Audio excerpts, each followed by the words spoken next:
Have you guys seen these tall, skinny buildings sprinkled around New York City and say, these buildings look a little bit out of place? Well, guess what?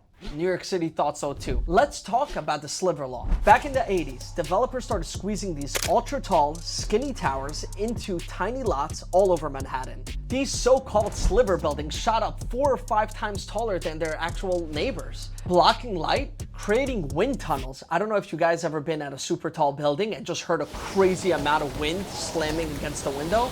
Yeah, that's called wind tunnels. And just completely disrupting the neighborhood's character. They look so out of place. People weren't having it. So guess what happened? In 1983, there was a new law that passed. The city passed the sliver law. What the sliver law did, it basically banned new buildings to be built on these narrow lots. They were allowed to build as high as the street that they were on, or capped basically at 100 feet, whichever one was lower. Now, you're still gonna find these super tall, skinny buildings on narrow lots, but a lot of these buildings were built before the law has passed, or got special exceptions. For example, if your building is the narrow lot and it's touching on the corner of a taller lot, then you might actually have special exception to actually build as high as the building you're touching. But overall, the sliver law, what it basically did was just stop these skinny skyscrapers from taking over New York City. But what do you think? Would you rather see these skyscrapers continuously be built on narrow lots and create more space?